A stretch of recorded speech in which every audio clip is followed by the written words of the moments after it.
Bismillahirrahmanirrahim. Assalamualaikum warahmatullahi wabarakatuh.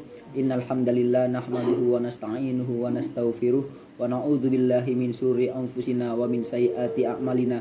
May yahdihillahu fala mudhilla lahu wa may yudlil lahu fala hadiyalah. Saya di sini akan menjawab pertanyaan soal UTS mata kuliah Nahwu dan Shorof dari Bapak Rizal Fahlevi LC MSI. Baik, langsung saja kepada soal yang pertama, yaitu jelaskan isim dan macam-macamnya, dan fiil dan macam-macamnya, dan huruf dan macam-macamnya, besertakan contohnya. Isim secara bahasa memiliki arti yang dinamakan atau nama atau kata benda. Isim memiliki tanda-tanda sebagai berikut. 1. Dilekati alif dan lam. Semua kata dalam bahasa Arab yang didahului oleh alif dan lam merupakan isim. Contoh, Alkitabu, Al-Qur'anu. Yang kedua, bertanwin.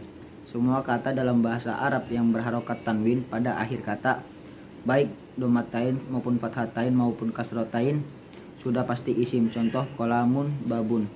Yang ketiga, bertemu dengan harful jar. Bila suatu kata didahului oleh harful jar, maka kata tersebut pasti isim. Di antara huruf jar adalah ala, fi, ila, min. Contoh, sirtu minal masjidi ilal baiti. Pembagian isim. 1. Isim berdasarkan jumlah. Isim mufrad. Isim mufrad adalah kata tunggal. Contoh, muslimun dan muslimatun. Yang kedua, isim musanna. Isim musanna adalah kata ganda, biasanya ditambahkan huruf alif dan nun kasroh atau ya sukun dan nun kasroh untuk merubah dari isim mufrad ke isim musanna. Contoh, kolamaini dan kolamani. Yang ketiga, isim jamak. Isim jamak adalah kata yang melebihi dari 3 atau hanya 3 isim jamak. Tersendiri dibagi menjadi 3 jenis, yaitu isim jamak mudzakkar salim, isim jamak muannats salim, isim jamak taksir. Yang pertama, isim jamak mudzakkar salim, yaitu bentuk jamak bagi isim-isim mudzakkar, biasanya ditambahkan huruf ya sukun dan nun fathah atau waw sukun dan nun fathah untuk merubah dari isim mufrad ke isim jamak mudzakkar salim. Contoh, muslimina atau muslimuna.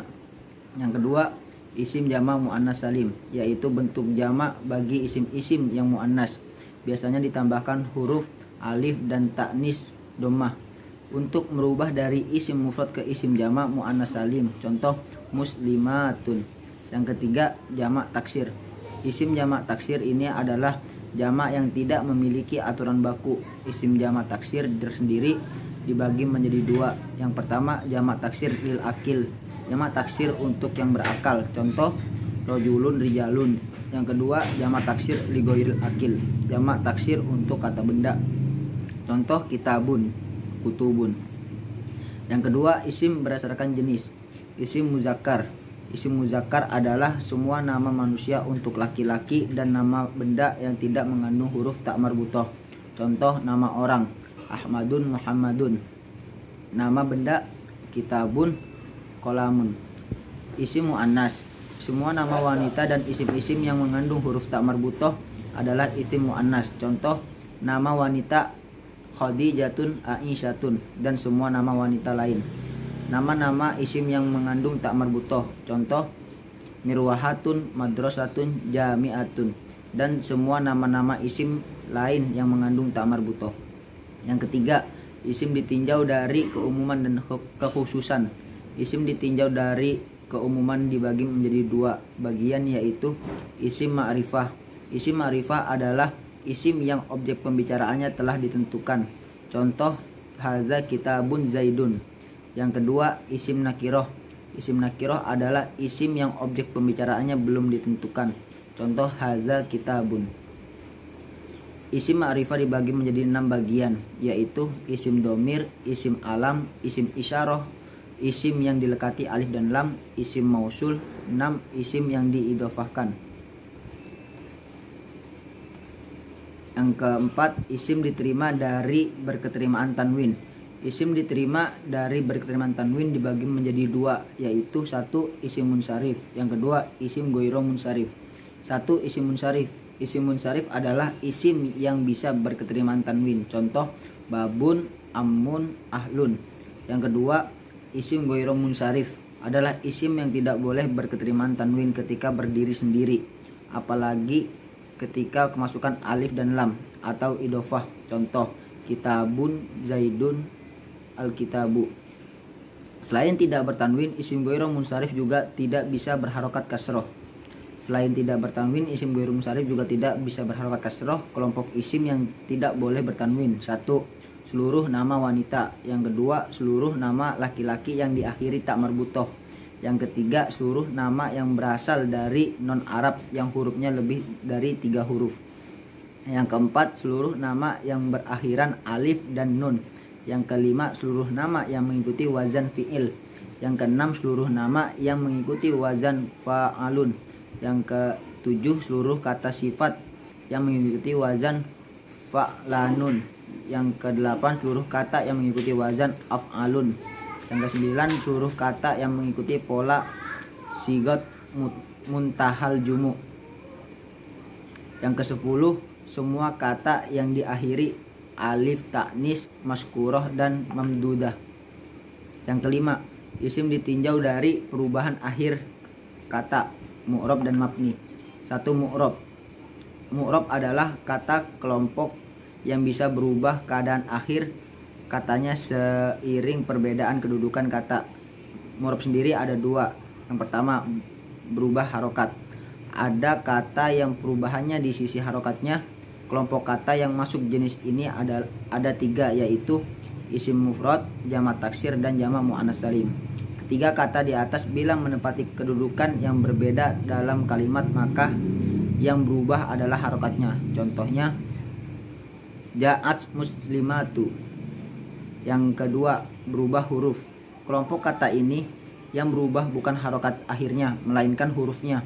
Kelompok kata yang masuk jenis ini adalah 1. Mutsanna, 2. Jamak muzakkar salim. Yang ketiga, isim-isim yang 5, yaitu abun, akhun, hamun, fudhu. Ketiga jenis kata tersebut ketika menempati kedudukan yang berbeda-beda dalam kalimat, maka yang berubah adalah hurufnya.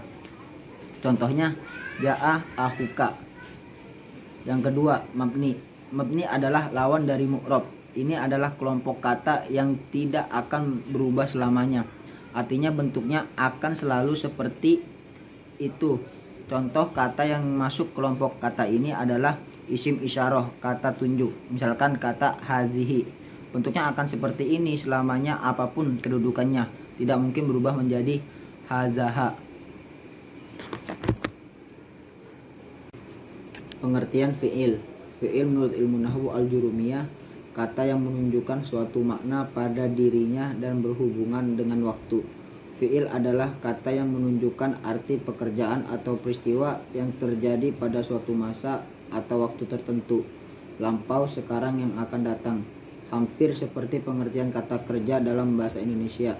Contoh, uf'ul bekerjalah, yaf'ulu sedang bekerja, fa'ala telah bekerja.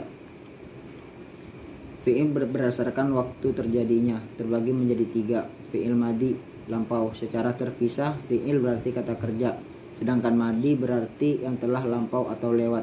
Jadi fi'il madi ialah kata kerja yang menunjukkan terjadinya suatu pekerjaan atau peristiwa pada waktu lampau.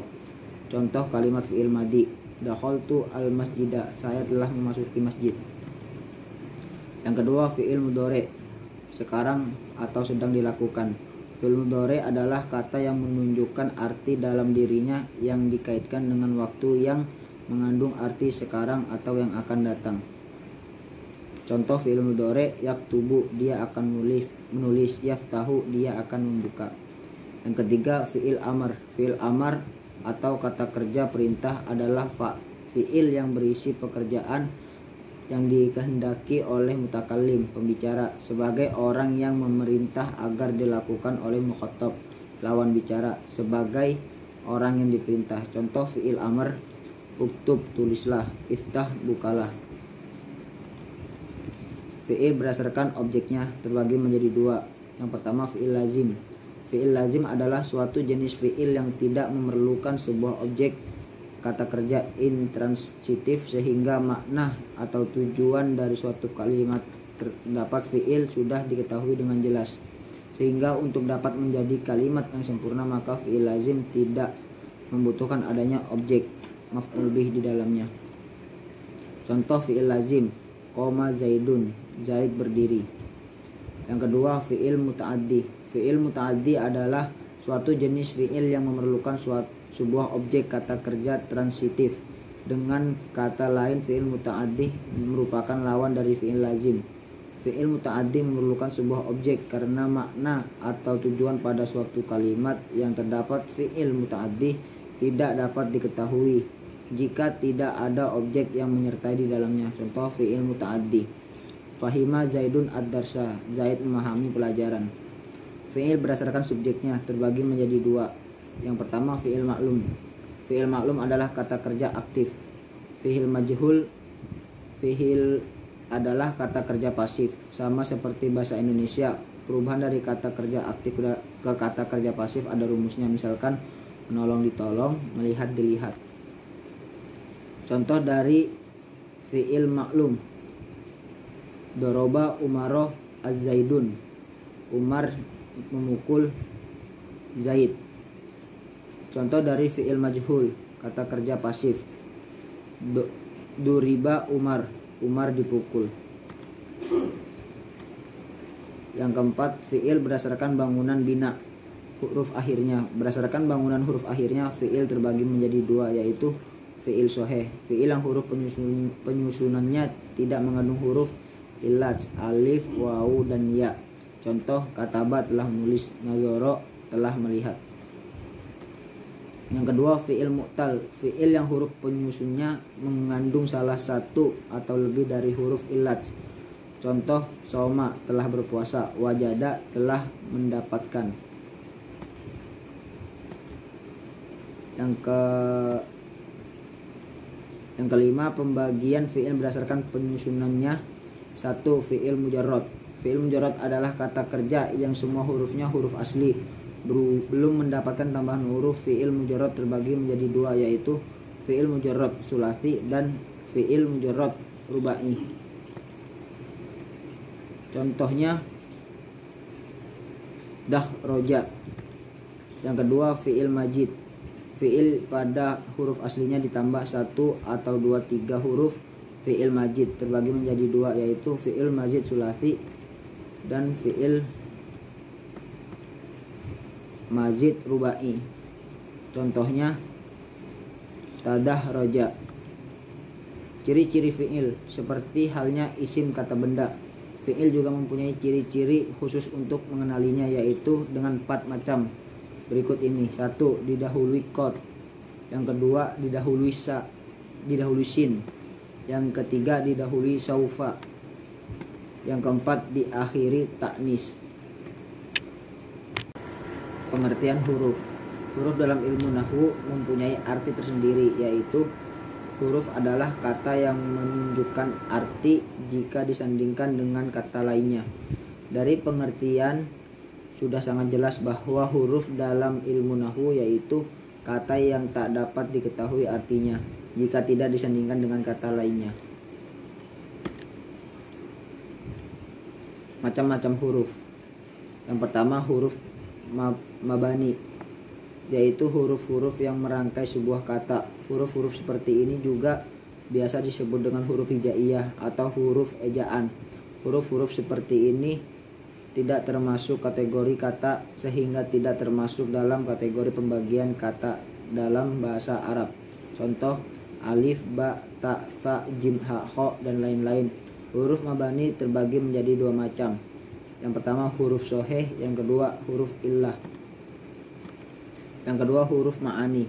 Huruf ma'ani yaitu huruf yang mengandung makna, dan hal itu bisa diketahui apabila huruf ini digunakan bersamaan dengan isim atau fi'il seperti huruf jar, istifham, atof, dan lain-lain. Jenis huruf inilah yang menjadi salah satu kategori kata dalam pembagian kata dalam bahasa Arab. Huruf ma'ani itu sendiri terbagi menjadi dua. Yang pertama, amil. Yang kedua, atil. Pembagian huruf. Huruf bisa dibagi menjadi 3 kelompok. Huruf yang khusus masuk ke fi'il atau ke isim. Contohnya huruf jar, huruf yang menasobkan isim dan merofakkan khobar. Yang kedua, huruf yang bisa masuk baik ke isim ataupun fiil seperti huruf athof. Yang ketiga, huruf istifham, pertanyaan atau meminta berita dan informasi dari orang lain.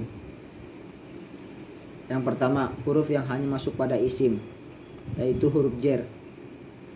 Min, ila, an, ala, fi, dan lain-lain. Semua huruf ini memajrurkan isim setelahnya atau sesudahnya, dan isim setelahnya majrur dengan tanda jar yang telah lewat.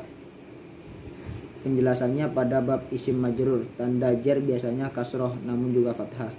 Contoh, yarji'u Ahmadu minal madrasati, Ahmad kembali dari sekolah. Inna dan saudaranya, inna, anna, lakinna, ka'anna, la'allah, laitha, la. Semua huruf ini masuk ke mubtada dan khobar, kemudian menasobkan mubtada dan dinamakan isimnya, dan merofakkan khobarnya dan dinamakan khobarnya.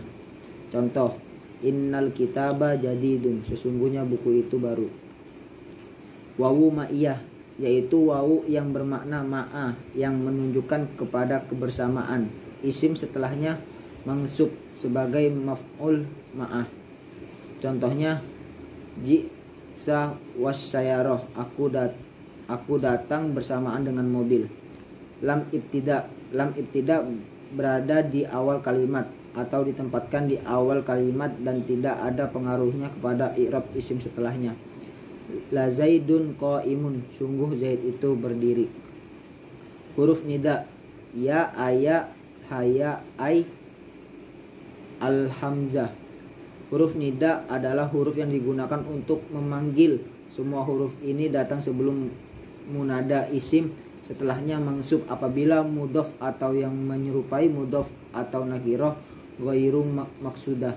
Contoh, ya naima istiqodu, wahai yang tidur bangun. Huruf istisna, illa, mansub, boleh mengikuti mutasna minhu atau mansub apabila kalimatnya tam manfi, di i'rab sesuai kedudukannya. Apabila kalimatnya manfi dan mutasna minhu tidak disebutkan, dan huruf ini adalah huruf pengecualian. Contoh, ma qoma illa zaidun, tidak berdiri kecuali Zaid. Yang kedua, huruf yang hanya masuk pada fiil, yaitu huruf nasab, an, lan, kai. Huruf-huruf ini digunakan untuk menasabkan fiil mudhari yang mansub dengan fathah atau mansub dengan hasfun nun apabila termasuk af'al khamsah. Contoh, uridu an adhaba ilal mustasfa, saya ingin pergi ke klinik. Huruf-huruf panjazem, huruf-huruf lam, lama, lamul amri. Huruf-huruf ini menjazmkan fiil mudhari. Fiil mudhari setelahnya majmum dengan sukun atau dengan hazfun nun apabila termasuk af'al khamsah, atau dengan menghilangkan huruf illah apabila fiil mu'tal akhir. Perlu diketahui bahwa inna menjazmkan dua fiil. Contoh, lam yadhhab ba'du, dia belum pergi. La dan ma, keduanya adalah huruf nafi. Biasanya ma masuk ke fiil madi dan la huruf nahi yang masuk ke fiil mudhari tanpa adanya pengaruh kepada i'rab fiil. Contoh, ma indi kolama, saya tidak punya pena. Qad, huruf ini memberi faidah taukid penguat apabila masuk ke fiil madi dan apabila masuk ke fiil mudhari tanpa ada pengaruh kepada i'rab fiil sesudahnya, maka berfungsi sebagai taklil sedikit atau jarang, atau taksir banyak. Contoh, qad dhahaba zaidun ilal madrasati, sungguh Zaid telah pergi ke sekolah. Saufa dan sin, kedua huruf ini masuk kepada fiil mudhari. Sin memberi faidah mustaqbal qarib, masa yang akan datang dalam waktu dekat, dan saufa memberi faidah mustaqbal ba'id, masa yang akan datang dalam waktu jauh, tidak mempunyai pengaruh kepada i'rab fiil sebelumnya. Contoh, sayaqulu sufaha minan nas, orang-orang yang dungu dari sebagian manusia akan berkata. Yang ketiga, huruf yang bisa masuk pada isim dan fa'il. Huruf athof, al-wawu, al-fa, tumma, au, am, dan lain-lain. Huruf-huruf ini menjadi perantara penghubung antara dua isim atau dua fiil, dan hukum i'rab isim atau fiil setelahnya sama dengan i'rab isim atau fiil sebelumnya. Contoh, dahaba Muhammadun wa Zaidun ilal masjidi. Muhammad dan Zaid berangkat ke masjid. Dua huruf istifham, hamzah dan hal. Dua huruf ini termasuk perangkat istifham, berfungsi untuk menanyakan. Keduanya berada pada awal kalimat sebelum isim atau sebelum fiil, dan tidak ada pengaruhnya pada i'rab isim dan fiil setelahnya. Contoh, hal qara'ta al-kitabah, apakah kamu telah membaca kitab itu? Wawu hal bisa diartikan ketika, sedangkan dalam keadaan.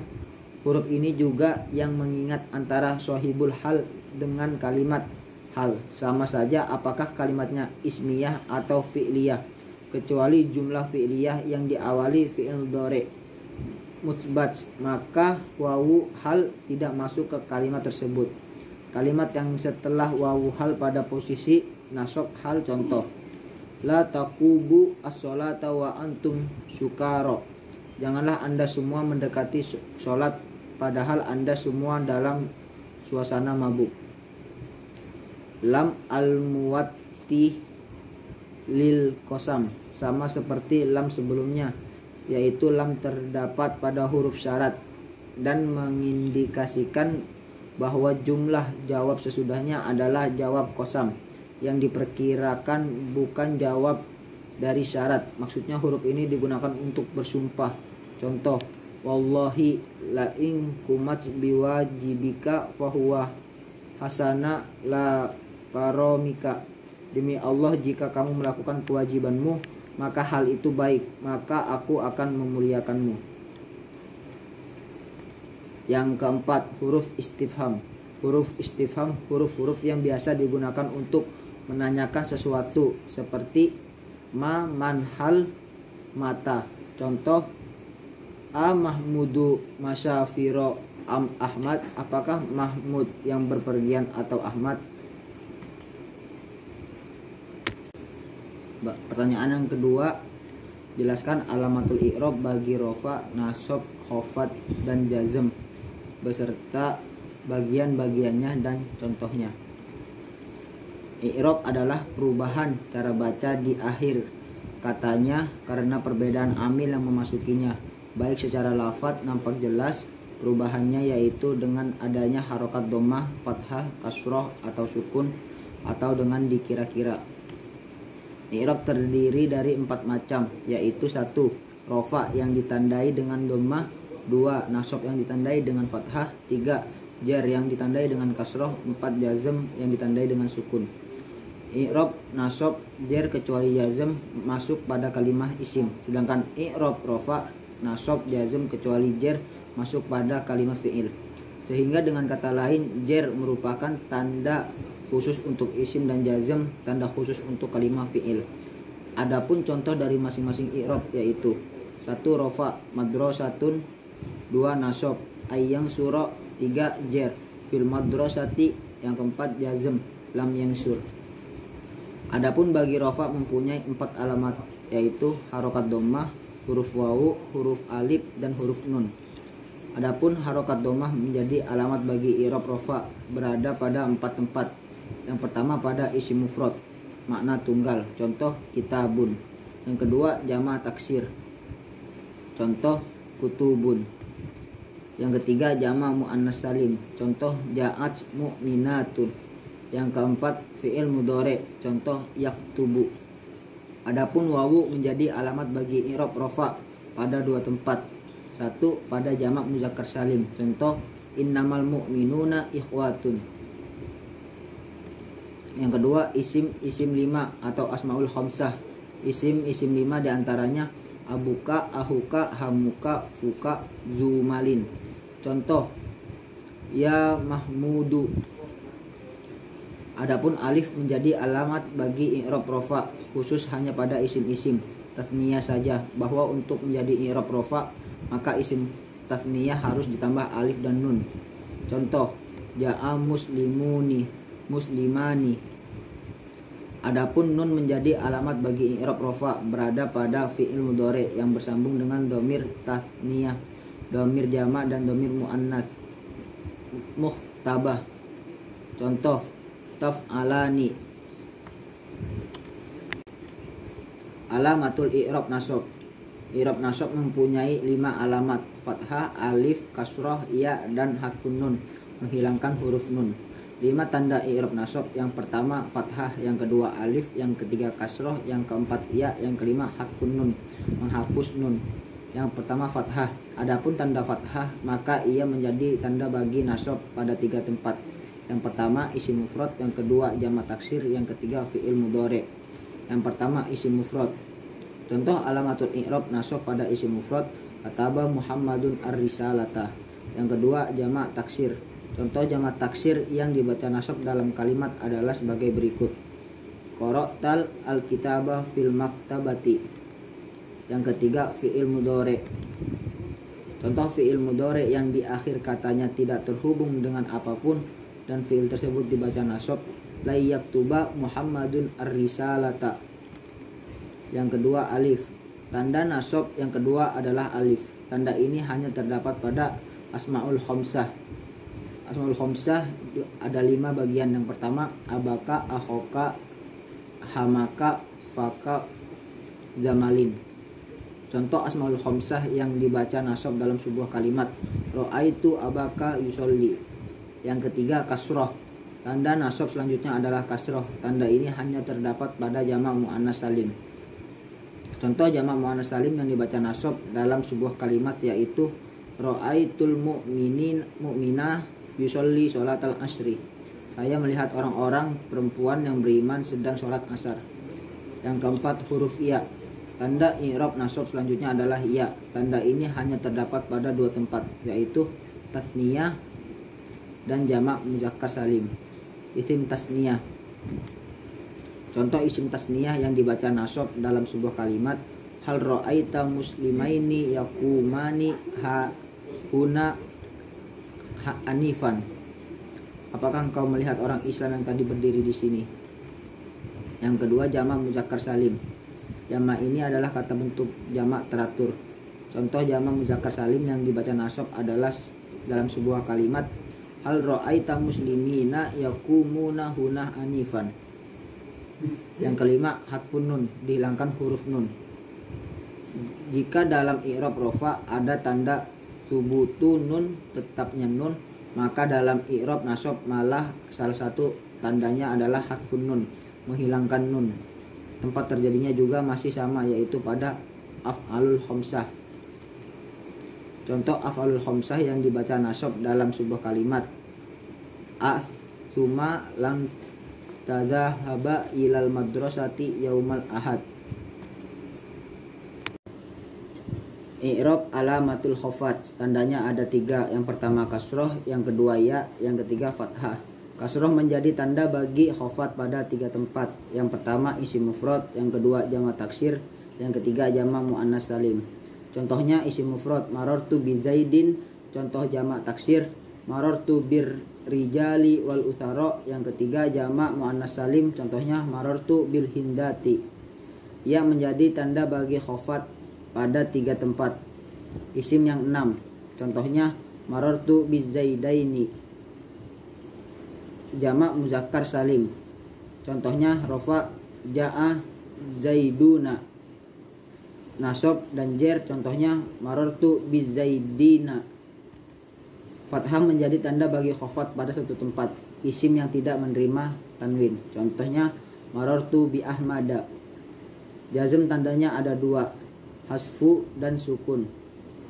Sukun menjadi tanda bagi jazm pada 1 tempat. Fi'il yang tidak ada huruf ilatnya, contohnya lam yadrib. Hazfu menjadi tanda bagi jazm pada 2 tempat. Fi'il yang ada huruf ilatnya, contohnya lam yakhsha wa lam yad'u wa lam yarmi. Segala fi'il yang 5, contohnya lam yaf'ala wa lam taf'ala wa lam yaf'alu wa lam taf'alu wa lam taf'ali. Pertanyaan yang ketiga, jelaskan domir dan macam-macamnya beserta contohnya. Domir adalah kata ganti. Kata ganti atau pronomina adalah kata yang menggantikan orang atau benda untuk membuat penyampaian kalimat lebih efektif. Domir juga merupakan wujud efektivitas bahasa yang menjelaskan sudut pandang dan keterangan terhadap jumlah dan jenis kelamin benda. Yang menariknya, dalam bahasa Arab, domir dapat berwujud huruf. Umumnya domir berwujud kata, namun cukup simpel untuk diucapkan. Jika ingin menemukan fi'il madi, mudhari, amr yang cocok, terlebih dahulu harus menentukan domir. Penting untuk diingat bahwa kata ganti dalam bahasa Arab juga dipengaruhi isim, jenis kelamin benda yaitu muzakkar dan muannas. Jenis-jenis domir. Pertama, domir munfasil. Munfasil artinya terpisah, maka domir munfasil adalah domir yang mandiri, ia berdiri sebagai satu kata. Seluruh domir munfasil dibagi pada dua jenis domir munfasil rofa dan domir munfasil i'rab. Contohnya, domir munfasil ana muallim. Domir muttasil. Domir muttasil adalah domir yang cukup praktis karena merupakan satu huruf yang melekat pada suatu kata. Biasanya domir muttasil dipakai untuk menyatakan kepemilikan terhadap suatu objek.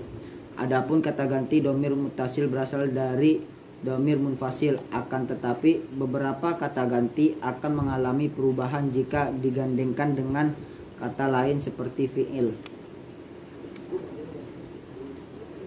Contohnya, nasoro. Domir mustatir. Domir ini yang paling menarik karena ia tersembunyi sesuai namanya. Domir mustatir biasanya dibentuk dengan mengubah bentuk fi'il. Bisa dengan menambahkan huruf ta pada akhir kata kerja jika kerjaan tersebut dilakukan oleh seorang wanita, atau mengubah format kata kerja jika kerjaan dilakukan oleh diri sendiri. Contohnya, asyhadu arraital mujrimin.